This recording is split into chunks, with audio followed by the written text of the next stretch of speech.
My name's Dave DeBow, founder of MoneyPartnerFormula.com, and this show is built for everyday real estate investors who are actively doing deals and looking to scale using other people's money. So if you're an active real estate investor and you want to get featured on this show to talk about your own real estate and capital raising experiences, then just go to daveinterviewsyou.com. Now let's get rolling with this episode, and remember to subscribe for daily interview content. Hey folks, welcome back. Let me ask you a question. Have you heard about this whole co-living real estate investing process and strategy? Chances are you have. It's becoming a real thing.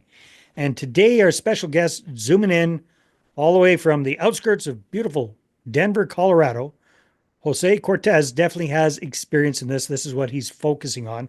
And Jose comes from quite a long record of real estate investing at this point. He really got started in 2016 doing wholesale deals and fix and flips and all that kind of good stuff. And these days, he's focusing on the whole co-living space, that whole strategy with single-family homes, renting it out by the room. So, Jose, welcome to the show. Great to have you. Thanks for having me, Dave. Appreciate it. Hey, man, so give me a snapshot of what your real estate investing business looks like. Right now, we're doing this recording towards the middle of February 2025. What does your portfolio look like right now? What kind of properties do you have? What's your main strategy? So it's funny that you asked that question because it's probably different what you would expect. But I just liquidated my whole portfolio. I was being in Colorado. Prices are kind of expensive for properties here, and to get properties to cash flow is very hard. So I did a lot of investing in Minnesota and Florida, Mm-hmm. where I found great prices and great cash flow. It was just hard for getting a good property manager and then trying to find some good handyman to fix the odds and ends stuff. So Right. traveling out there all the time to fix stuff just wasn't cost effective. So last year I decided to liquidate everything, bring everything pretty much home here to Colorado. As you mentioned, I'm into the co-living strategy now, and that strategy actually works with the prices here in Colorado. So, and nice thing about it is Colorado back in July of last year reduce the restrictions of how many people under one roof had to be related or couldn't be related. Okay. So we got rid of that restriction. So that kind of opened up the door for that strategy here to afford, or I should say, allow affordable housing to manifest itself. Cool. Have you got some on the go at the moment, or are you just getting ramped up? So I'm just getting ramped up. Okay. I spent most of last year after liquidating my portfolio to building relationships because in this business that's all it's about is you need to have relationships. You also have to be able to partner with people because if you use all your money you're going to be restricted on how much you can invest. So I wanted to really focus on people that had some money to lend or was in the same strategy or thought process I was with co-living, so that way we kind of bounce ideas off each other and Work together. kind of see what the best industry practices are, because some people do things differently, and um, I want to not just be one cookie cutter in a box type of thing. If somebody Right. has a better idea, I'd rather implement that and then make the experience for my guests and tenants that much better. Okay, well, let's zoom out and let's explain to folks who aren't super familiar with co-living exactly what that looks like. So, first of all, what kind of properties are you looking for? How many rooms? What's kind of the sweet spot where this really makes sense as a business model? So the model that or my buy box typically is a four bedroom, two bath, 2,000 square foot home, one that does not have an HOA.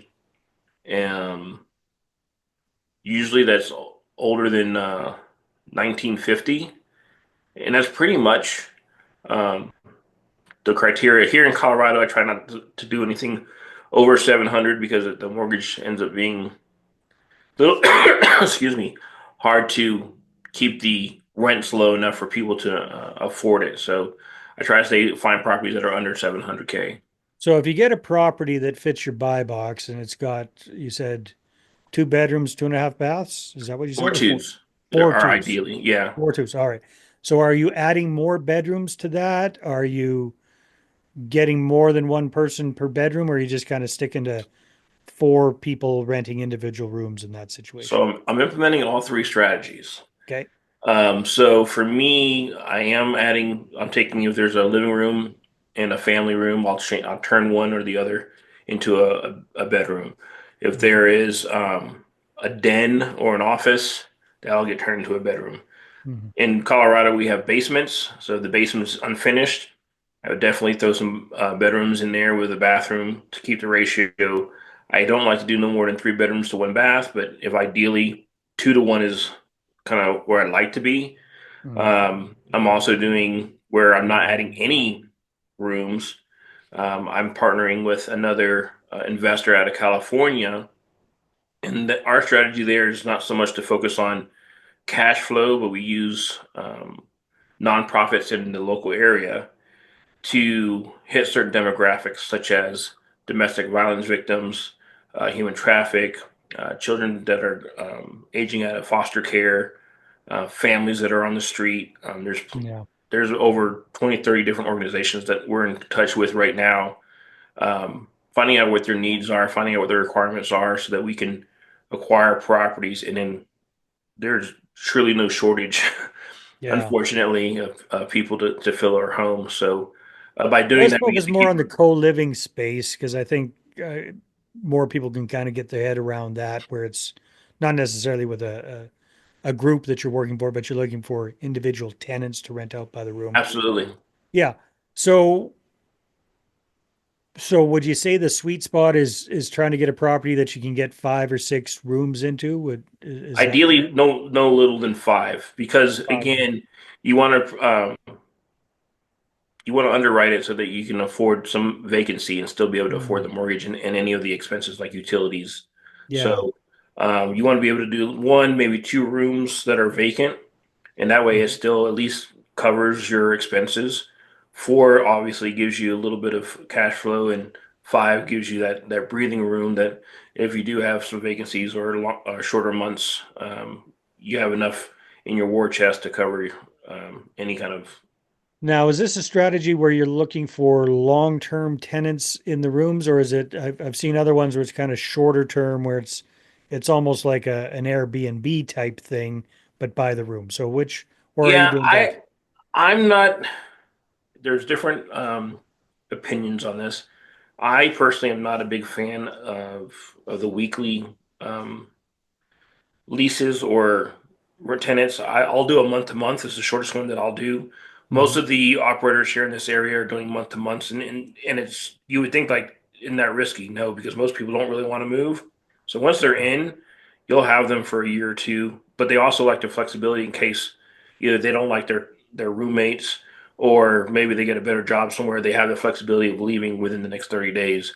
Yeah. So it gives them the opportunity to affords them the opportunity to stay somewhere where they love, but also if they need to leave for whatever reason, they have that flexibility of the month to month. So hasn't been an issue Hmm. or on the people that I've worked with. So um, Yeah. So it's that's kind of my an ideal strategy, right? So you're able to take a house that, you know, normally might rent out for 2 grand, 2,500, that sort of thing. You'll add a room or two to it. Now you're renting out the rooms for what? What's the typical rent for a room in Colorado?